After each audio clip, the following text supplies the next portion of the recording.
Now, for those of you who haven't thrown out your 2020 bingo cards, did you have this one? Britain's Conservative clown-like Prime Minister Boris Johnson taking Scott Morrison to task over emissions targets. No? Us neither. But according to 10 Downing Street, that's just what happened in a call between the two leaders. Mr Johnson stressed that we need bold action to address climate change, noting that the UK's experience demonstrates that driving economic growth and reducing emissions can go hand in hand. For the PM, though, that conversation went slightly differently. When I've discussed this with the British Prime Minister before and last night, see, Australia will set our policies here.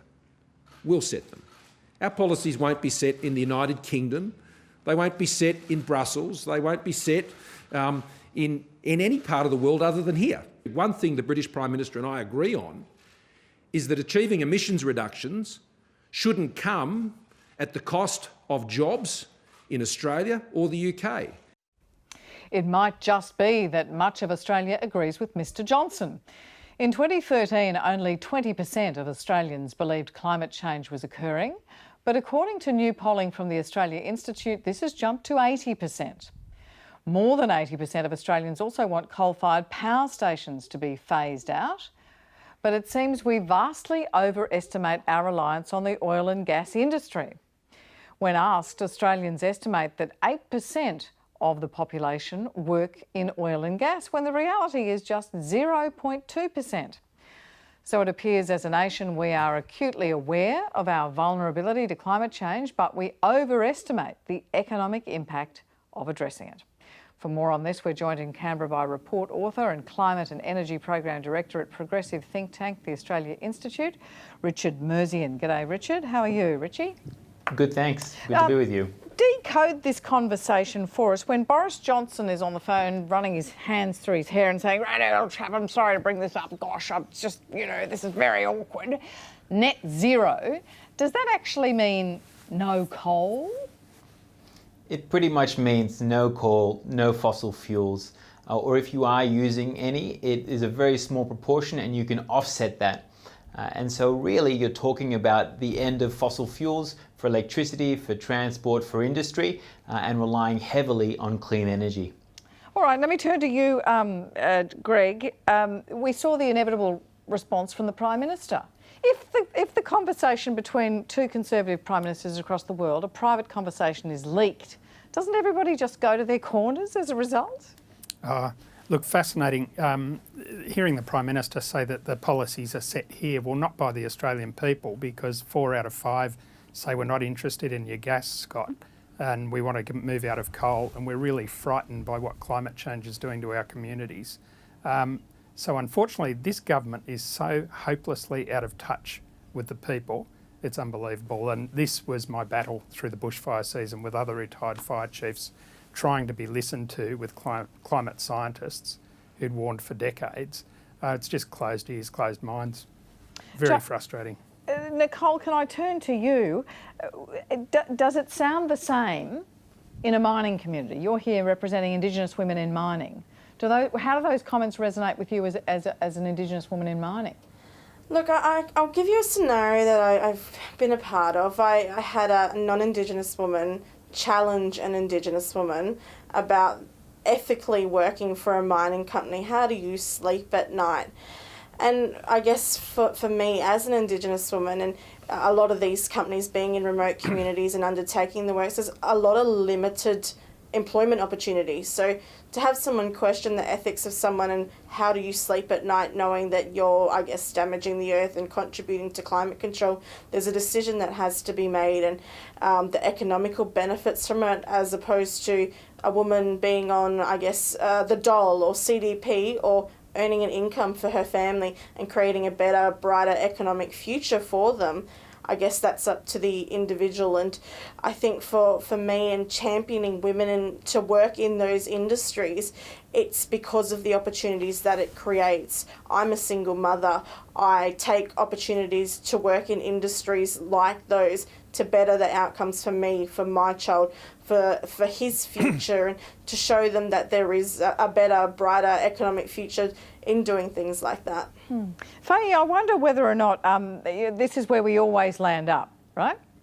We always end up, if somebody like Nicole or maybe somebody living in Rockhampton or Newcastle is told, well, a majority of Australians feel this, and even the British Prime Minister's on the phone clearing his throat and saying perhaps not, whether or not that's a notion of ending climate change is an invitation to say to people, well, why don't you just give up your well-paid jobs, your secure employment, and join the rest of us in the insecure employment of the 21st century, and if you lose your job, you can pop down onto the poverty level New Start. Come on, it'll be fun.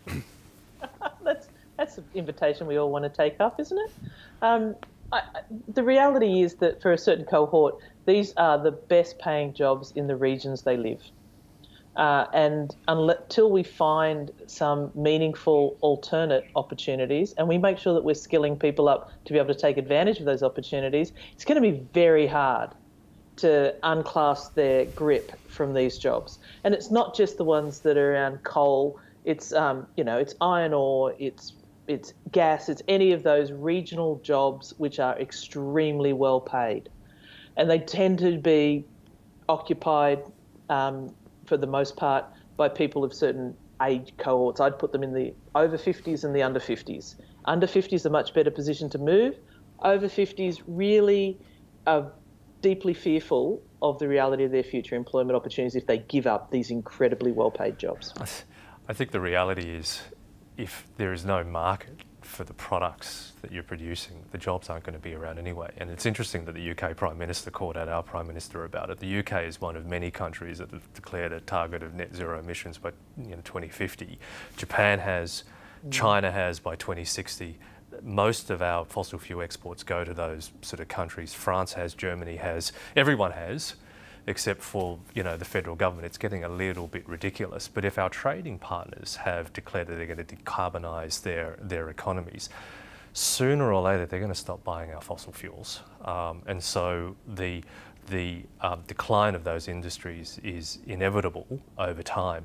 We should be being proactive and taking the right steps and proactively having a strategy to transition those industries and the workers in those industries so that people aren't out of a job and have a future.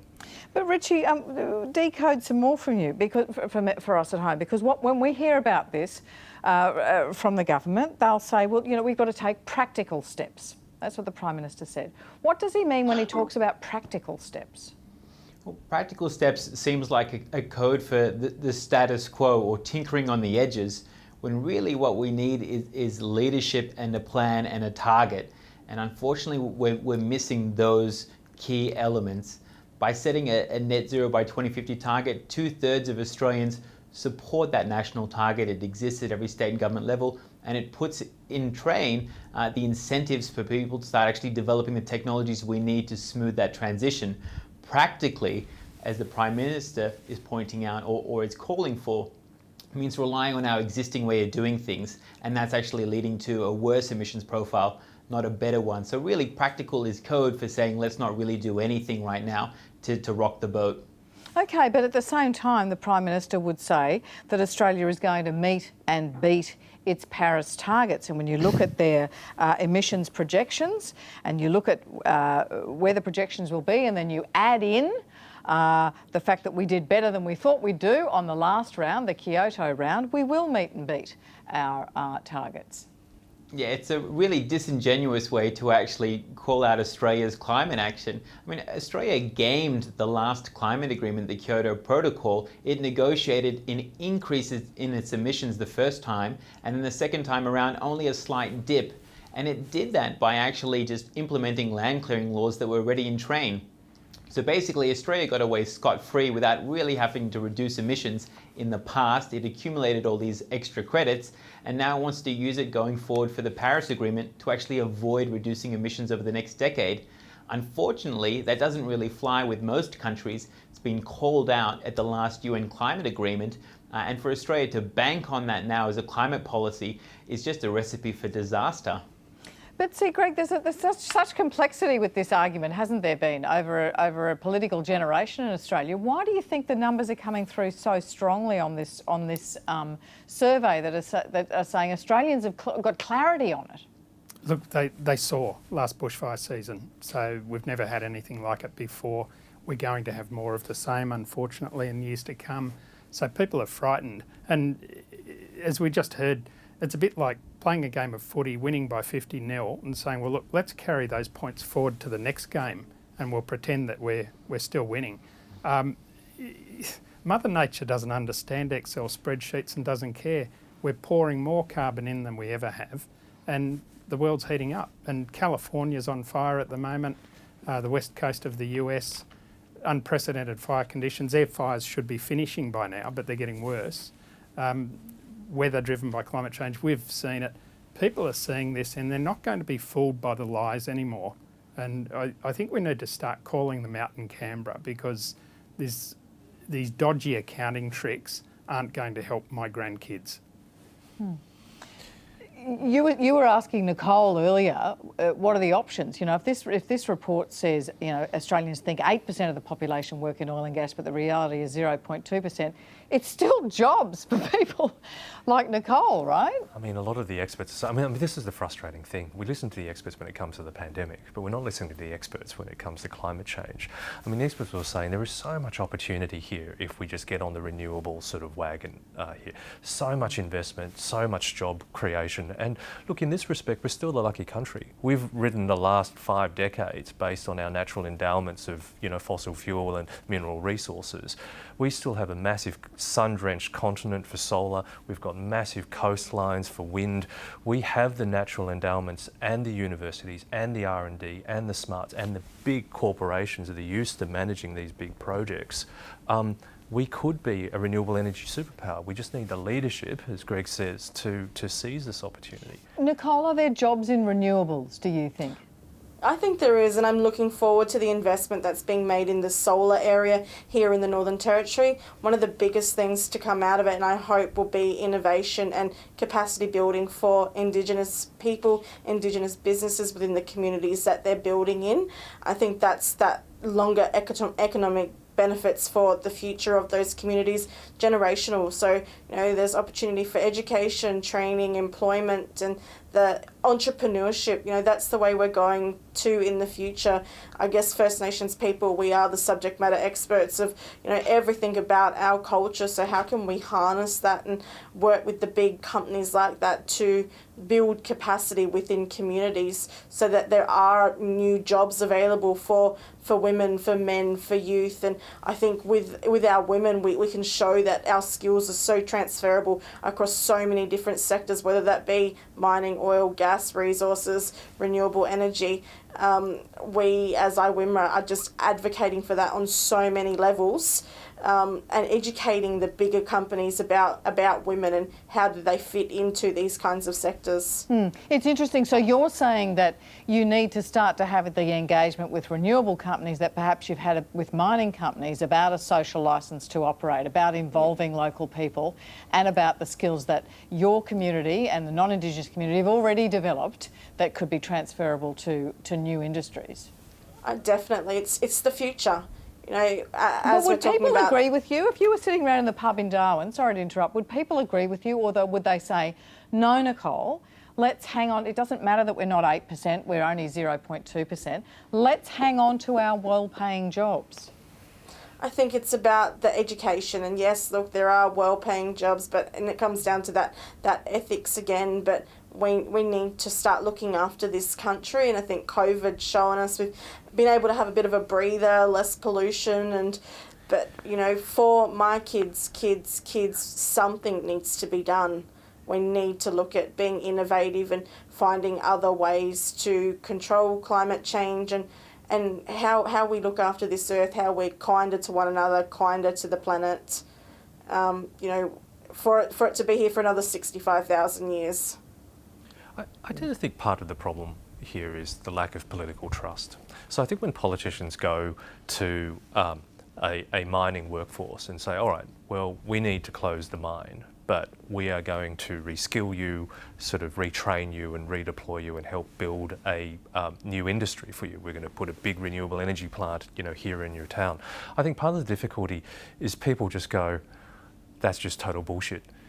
you're not actually going to deliver any of that. And I think part of the problem is this lack of trust in politics and politicians and the whole sort of process. And so it all comes, down to how do we rebuild, that trust in our political institutions, so that when something, and it goes to leadership and it goes to actually following up and delivering in these things, when politicians say, yeah, we are going to do these things and actually follow through, people go, all right, I can believe that, and I'm happy to hang my future on it. Greg, you look like you want to get in here. Oh, yeah, look, there are plans out there. The Climate Council has a clean jobs plan, 76,000 new jobs, retrofitting homes, new solar, new wind, electric cars. The plans are out there. The International Monetary Fund has been saying to countries for years, don't subsidise fossil fuels, green recoveries, better than brown recoveries. Oxford, Sir Nicholas Stern, they've just put out a report saying far more opportunities going with renewables. Australian Energy Market Operator is saying we don't need any more gas. We won't be able to sell it. Yet we go down this line. So that's where the trust is lacking in politicians. And as we heard before, they listen to scientists and experts with COVID, but not during bushfires. Please, with the recovery, think about the future, not the here and now. Richie, we have about 30 seconds left. Japan's committed to net zero, which you say is code for no thermal coal. South Korea by 2050. Biden administration in the United States would be by 2050 and the UK by 2050.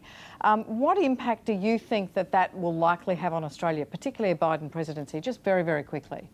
It will make it almost impossible to stay behind the end of the pack. Australia will have to eventually catch up. Either it's this year or it's next year when it has to front up at the next UN climate conference. Yeah, thanks so much for being with us, Richie. Thanks for your time. Pleasure. And thanks to our panel, to Jason Yatsen-Lee, to Greg Mullins, Faye Ekindoyeni and Nicole Brown. Good to see you again, Nicole. Have a great evening, and Julia is with you tomorrow night. Good night.